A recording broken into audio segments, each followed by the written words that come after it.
और उधर इजराइल की सिक्योरिटी फोर्स एक्शन में है। गाजा पर हमले तेज हो गए हैं और इस बीच इजराइल के रक्षा मंत्री योव गैलेंट ने कहा कि हमास को इस हमले की कीमत चुकानी होगी। बड़ी खबर आपको बता रहे हैं, हमास पर इजराइल की तरफ से ताबड़तोड़ अटैक जारी है और ऐसे में हमास को लेकर इजराइल के रक्षा मंत्री ने कहा है कि हमास ने जो हमला किया है अब उसे इसकी कीमत चुकानी पड़ेगी। इजराइल हमास युद्ध के बीच एक नई तस्वीर सामने आई है जिसमें इजराइल की सेना हवा में रॉकेट को निशाना बना रही है और ताबड़तोड़ गोलियां भी बरसा रही हैं, जिसके बाद पूरा इलाका गोलियों की तड़तड़ाहट से गूंज उठता है। दरअसल शनिवार सुबह को आतंकी संगठन हमास के आतंकियों ने इजराइल में घुसपैठ की और रॉकेट से भी हमले किए। उन्हीं हमलों को रोकने के लिए इजराइल की सेना के जवान फायरिंग कर रहे थे, जिसकी तस्वीरें अब सामने आई हैं।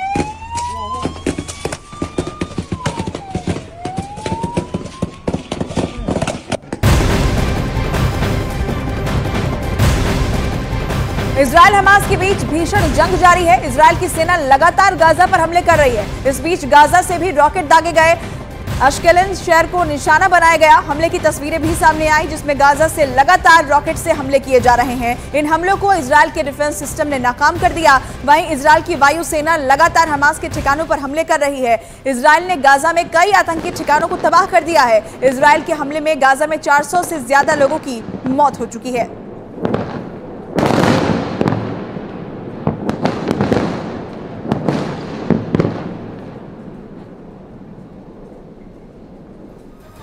तो भले ही हमास ने इजराइल में घुसकर दम दिखाया हो, लेकिन उसे इस बात का अंदाजा है कि कितनी ऐसी मिसाइलें हैं जो हमास के मंसूबों पर पानी फेर सकती हैं। एक एक करके ग्राफिक्स की मदद से उसकी जानकारी हम आप तक पहुंचाते हैं।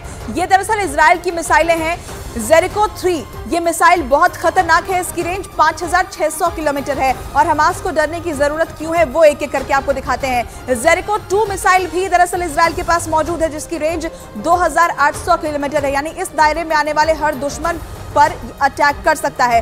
जेरिको 1 मिसाइल भी इजराइल के पास मौजूद है और यहां इसकी रेंज 1400 किलोमीटर की होती है।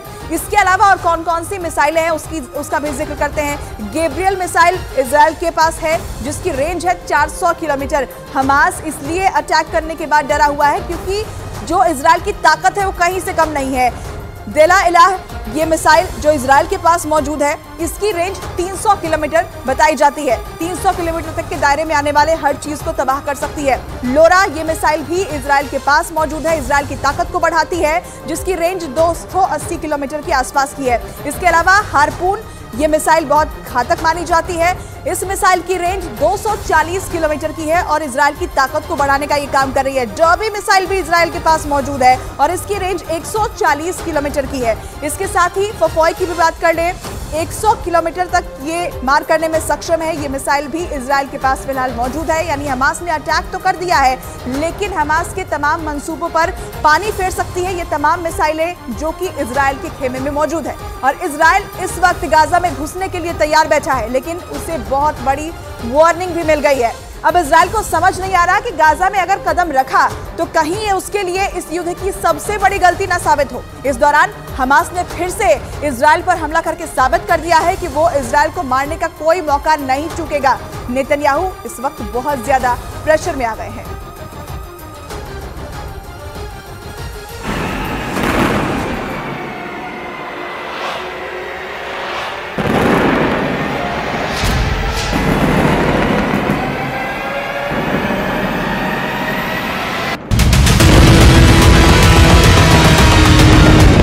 गाजा में हमास के अड्डों पर जब जब बम गिरता है, नेतन्याहू चैन की सांस लेते हैं। गाजा को पूरी तरह मिटाने का उनका प्लान तैयार है। इजराइल अब गाजा की एक एक गलियों में अपने दुश्मन को खत्म करना चाहता है। हमास के बहुत ही खतरनाक हमले के बाद इजराइल ने युद्ध का ऐलान कर दिया है और इस वक्त गाजा पर पूरी दुनिया की निगाहें हैं। सवाल है कि क्या इजराइल के पास इतनी ताकत है कि वो गाजा में एक ऐसा ऑपरेशन चलाए जो हमास को पूरी तरह खत्म कर देगा। ऐसे ग्राउंड ऑफेंसिव यानी गाजा में घुसकर ऑपरेशन करने के लिए इजराइल को 3 चीजों की जरूरत है। पहली है फौज यानी पैदल सेना, दूसरी है बख्तरबंद वाली ताकत यानी टैंक और बख्तरबंद गाड़ियां, और तीसरा है तोपखाना जो सेना का रास्ता क्लियर करे। अभी तक इजरायल ने जो एक्शन लिया है उसमें गाजा में हवाई बमबारी है, जिसमें कई इमारतें पूरी तरह तबाह की जा चुकी हैं। लेकिन असली मकसद तब पूरा होगा जब गाजा की जमीन पर उसकी फौज का कब्जा होगा। सवाल है कि इजरायल ये किस हद तक कर पाएगा, उसकी ताकत क्या है, उसके जरिए क्या हैं, और क्या ये लंबे वक्त तक मुमकिन है। इजरायल के पास 1,70,000 की आर्मी है और रिजर्व को मिलाकर इजरायल की सेना 6.25 लाख तक हो जाती है। इजरायल के पास 500 से ज्यादा टैंक, इसके अलावा 1000 टैंक रिजर्व में है। इनमें उनका मेन बैटल टैंक मरकावा है, मरकावा 4, मरकावा 3। ये टैंक दुनिया के सबसे बेहतरीन टैंक माने जाते हैं। इजरायल के पास 800 से ज्यादा बख्तरबंद गाड़ियां हैं, जबकि रिपोर्ट्स है कि उसके पास 3000 से ज्यादा रिजर्व में रखी हुई हैं। इजरायल की आर्टिलरी यानी उसके तोपखाने में 1000 से ज्यादा हथियार हैं। इनमें तोप भी हैं और रॉकेट सिस्टम भी है।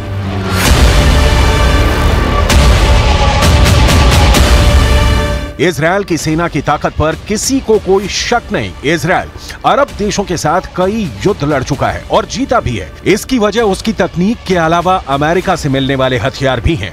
लेकिन इस वक्त गाजा का ऑपरेशन इमरजेंसी में हो रहा है और युद्ध के हालात ऐसे हैं कि इजरायल पर लेबनान से भी हमले का खतरा है, इजरायल पर सीरिया से भी हमले का खतरा है, इजरायल पर ईरान भी हमला कर सकता है और मिस्र से भी इजरायल को बहुत सख्त संदेश मिल चुका है। गाजा में जमीनी अटैक करने के साथ साथ इजरायल के सामने मल्टी फ्रंट की चुनौती है। लिहाजा गाजा में पूरी तरह सेना को उतार देना इजरायल की अक्लमंदी नहीं कही जाएगी, उसको बाकी फ्रंट पर भी तैयार रहना होगा। צה"ל הציג שליטה במוקדי החדירה מרצועת עזה לשטח מדינת ישראל. הכוחות הרגו בשטח מאות מחבלים. יש לחימה וקרבות הירואיים לחילוץ בני ערובה שמתרחשת גם כעת והתרחשה במהלך כל הלילה. במהלך הלחימה מפקדים ולוחמים נפלו בקרבות ואזרחים נרצחו. מאות מחבלים נהרגו ועשרות נלקחו בשבי. इजरायल के सामने ईरान दुश्मन नंबर 1 है, इजरायल के सामने लेबनान का हिजबुल्लाह दुश्मन नंबर 2 है, इजरायल के लिए सीरिया दुश्मन नंबर 3 है, इजरायल के लिए यमन दुश्मन नंबर 4 है, इजरायल के लिए इराक दुश्मन नंबर 5 है। इजरायल मिस्र समेत बाकी अरब देशों पर भी यकीन नहीं कर सकता है। ये वो देश हैं जो हमास का पूरी तरह समर्थन करते हैं।